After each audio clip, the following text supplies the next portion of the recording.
I was this editor-producer in the sports department, along with another gentleman, Joe Townley, who JB will know, and Glenn Brenner was the sportscaster, and they were expanding the 4 o'clock news. So we needed someone else who could help fill that product, help us get those stories together. And JB seemed like an excellent candidate to bring into this and bring into just to do those types of stories, to give us a whole new dimension, a whole new ideas, a whole new viewpoint on local sports stories, and that's what we were aiming for. And I was lucky enough; I had seen him do a couple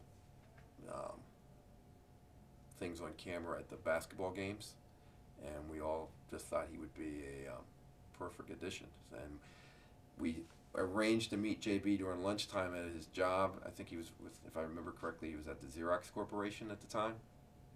And we went over, met him in the conference room, and said, would you have any interest in coming over and doing local sports stories for us over at Channel 9? And he did, luckily. And I think we paid him something like $68, $69 a pop. He makes a little more now. He's a family man, and I certainly know he's a very religious man. And I think I've always seen him, he experiences a lot of joy around good friends and around his family when he talks about his family, when he talks about all his good friends. And JB's got a lot of friends. That's one thing. JB was and he would know this, JB's always on the phone. Always on the phone. Thank God they invented texting so he could at least talk to people while he's on the phone. When I worked with him, I still remember we did a Super Bowl special. And he did a story on Fran Tarkenton. And the interview and the stuff he did was about Minnesota going to the Super Bowl 4 times and losing 4 times. And the way he handled that story was humor, and it was just great.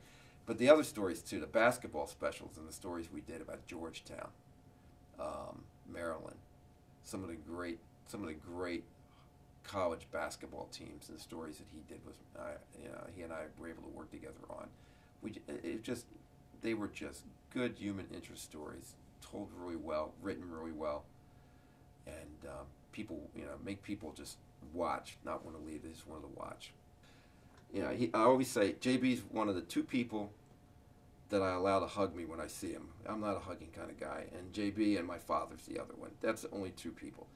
And but I remember one time when he was sitting in the office, and just out of the blue, my mom was in the office. We were going to a sporting event after I got off work that night, and so, and he always treated whenever he met my parents, he just treated them, was the greatest respect, and a lot of talent doesn't do that. But anyway, my mom's sitting in the office, JB was sitting in the office working, we were in the middle of the show, and it was not a good show, and one of the associate producers had come in after the show, and it really had a rough show, and said some bad, the show didn't go well. And he said some things he shouldn't have said on, in the office, not realizing that my mom was sitting over on the other side of the office. Now that JB jumped up and he told him right off the bat, "You need to apologize. That's not appropriate language. You do not talk that way in front of Mrs. Calogero, and I need you to go over there right now." And just the fact he stood up and even bothered to do that, I'm sitting there smiling. My mom was like, "It's okay, it's okay." But and the associate producer felt really bad too, and he was like, "I apologize, I'm sorry." But this kind of showed the kind of, that's what he was like.